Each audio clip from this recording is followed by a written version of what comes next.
Hi, I'm Cathy Malchiodi, and I'm very excited that I'm giving a presentation about expressive approaches and somatosensory approaches to trauma, but around a model that I've been working on for quite some time, which I call the circle of capacity. I came up with this idea over the last few years because most of us in the field of trauma have been using a very good framework that's called window of tolerance. But I always had a hard time in working with traumatized people and using that word tolerance. It felt like you have to endure something, you have to cope with something. And I always saw what I do in expressive work and in somatic and sensory-based work as expanding people's ability to be in the world in different ways. So, for example, looking at one of the themes in our conference is restoration.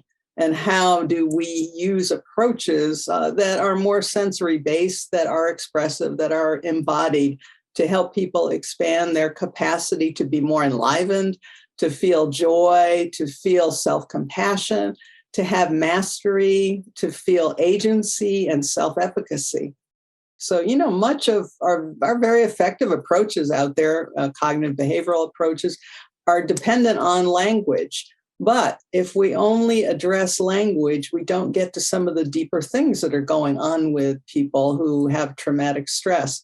So, my interest has been in trying to help practitioners understand that. I think this is these are approaches that everyone should at least use as a complementary approach to talk therapy if they're primarily a talk therapist, and to include the idea of sensory integration and sensory processing that will be discussed at the conference, somatic approaches, which a lot of people are familiar with. And I really hope to introduce, I think, through what I'm going to say and some other presenters at the conference, we'll talk about expressive methods. So those can be expressive arts. They can be art-based, drawing or movement, sound, rhythm, enactment, so dramatic enactment, and, even play, because one of the things we want to have happen with people who are in distress is to increase their sense of agency, but also curiosity. And these kinds of methods invite people to do things that are action-oriented. So I hope in this short presentation that people will come away with, there are some things that I could include that are pretty simple, that are action-oriented and sensory-based in their work.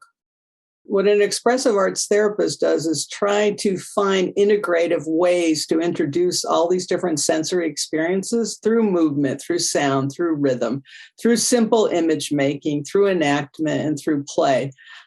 You don't have to have an art background to be able to infuse a lot of this in your work. Some of the things that I'll describe and just give some examples during the presentation are pretty simple kinds of things that you can do that help people maybe use their five senses in some way. So use touch or use auditory capabilities in order to help them express through their senses, through their own expressiveness and embodied ways what's going on with them that they may not be able to articulate with words. I think with this conference, what I find exciting is we're going to be interactive.